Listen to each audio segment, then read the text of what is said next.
So, ang hiling ng guro, Sir Bong, aabot ba yan ng opening of classes, yung mga laptop?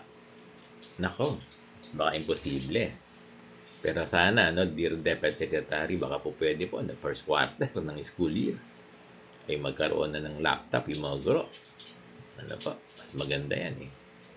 Napaka-imposible na June, ano? Pero malay nyo, na-procure na pala, no? So sana po first quarter ng school year ay ay meron ng laptop. Kung yung trimester po ay ginawa, dahil ayaw ng DepEd na maburden yung mga guro. Di ba? Ayaw ng DepEd na nahihirapan yung mga guro. Mas maganda po niyan, ibigay na yung laptop. Mabigyan na ng laptop yung mga guro. Talaga magagaan na yung trabaho nila. Lalo na dun sa paggawa nila ng PowerPoint presentation, no?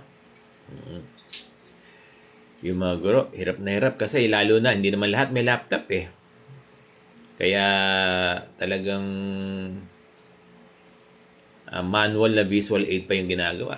Cut, di ba? Sulat, post, ganyan eh. Print, okay din naman. Wala namang problema. At least, para creative, no? Kaya dahil wala silang mga laptop, yung ibang mga guro, kaya yun na lang parati ang ginagawa nila. Pero kung may laptop yan, very easy na yung pag-prepare nila ng lesson presentation sa mga bata. Kaya ang hiling natin sa ating DepEd Secretary, kung hindi man po mabibigay ng June, August, o kaya within the first term, di ba? June to September. 4 na buwan yan. Sana po. Huwag na lumampas ng September, no? Huwag na pong lumampas ng September. Itong first term, term 1. Ang term natin. Term 1, 2, hanggang 3 lang. First quarter, June to September, sana po dyan maibigay yung ipinangakong laptop ni President Bongbong Marcos. Kasi kung lalampas pa po yan ng September, baka maiyak na yung mga guro, no? Doon sa pangako ni President Bongbong Marcos. Kasi ang magiging issue niyan palagi, nasaan na yung ang laki ng budget, trilyon, bakit hindi nabilang? Ganyan po mangyayari niyan eh. 'Di ba? Magiging issue pa. Baka mamaya yung mga teacher hindi mapigil, no? Ang mga teacher talaga hindi mapipigil eh. Kapag gusto mag-assert, mag-voice out, magsalita, minsan hindi na napapalis yung sinasabi, out of anger, out of disappointment. Kaya dapat uunawain na lang, Uunawain ng DepEd yung mga guro. Kaya lang po sana wag na umabot sa ganun, So, ang hiling natin sa ating DepEd Secretary, sana po maging makatotohanan yung sinasabi ni President Bongbong Marcos. Tingnan niyo po yung post ng mga teachers group.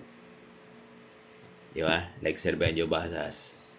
Ang niya, si President Bongbong Marcos. Ako naman po, in fairness sa Pangulo natin, nagsabi na siya dapat implementation, execution na lang. Kasi sa pagkakaunawa ko po, there is so much fund from the trillion, no? Yun po yung pagkakaunawa ko. Kung hindi man po mabigay ng June, sana po yung first quarter in term 1 ng school year ay mabigay ng laptop ng mga guro. Ganun po sana ang gawin ng ating DepEd Secretary. Sa lalong madaling panahon, Sa lalong madaling panahon ay sana po maibigay na, mag-start na ng delivery ng mga laptop sa bawat division, sa bawat school. Para po para total, ang lagi naman sinasabi ng DepEd, di ba?